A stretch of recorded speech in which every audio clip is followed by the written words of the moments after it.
what does 20 to 25 grams of carbs look like? A lot of people don't really have an idea for how much food constitutes a lot of carbs. So let's take a look at that. So how many grams of carbs are there in a typical food that we eat? Well, white bread, just a typical white bread, will have about 13 grams of carbs per slice. So if you make a sandwich with white bread, you're probably talking about 26 grams of carbs.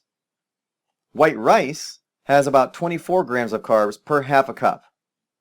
And that's why if we have a dish with rice, we should really have a quarter cup, no more. Soda. Soda can be monstrous with carbs. One 12-ounce can of Coca-Cola has 39 grams of carbohydrates. And people aren't drinking cans anymore.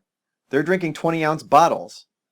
A 20-ounce bottle of Coca-Cola has 65 grams of carbohydrates. That is a lot.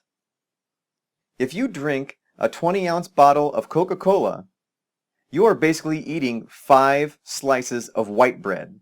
That is a lot of carbohydrates.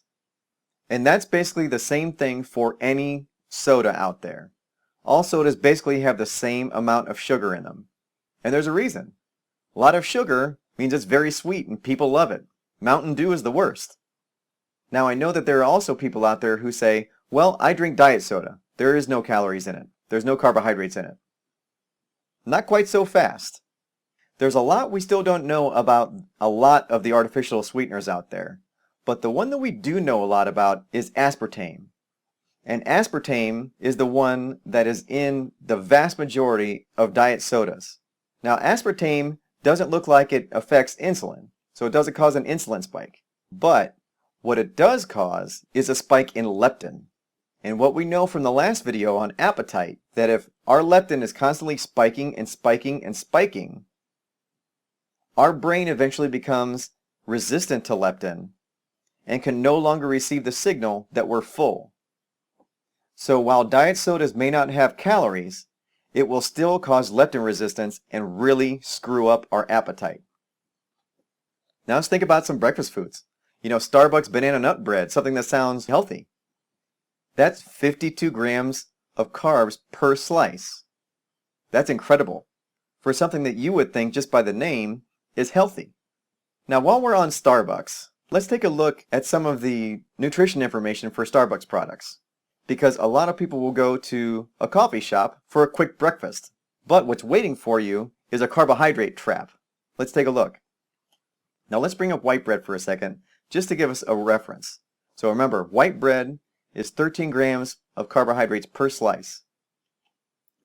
A caramel macchiato is 34 grams of carbohydrates for a grande. That's almost 3 slices of white bread for a large caramel macchiato. A latte, a flavored latte with syrup, is 37 grams of carbohydrates per grande.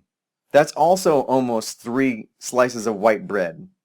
A cinnamon dolce frappuccino is 60 grams of carbohydrates per grande. That's incredible. Drinking a cinnamon dolce frappuccino is like eating 5 slices of white bread. Nobody would ever do that. Nobody would eat 5 slices of white bread for breakfast.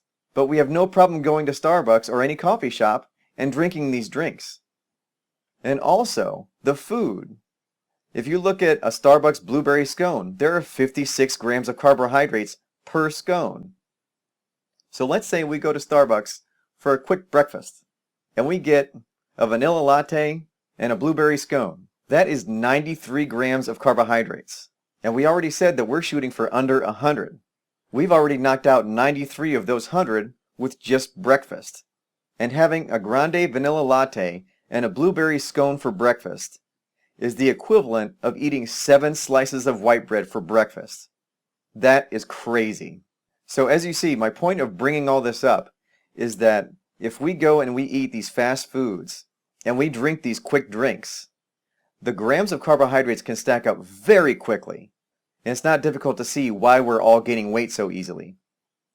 So I hope you enjoyed this video.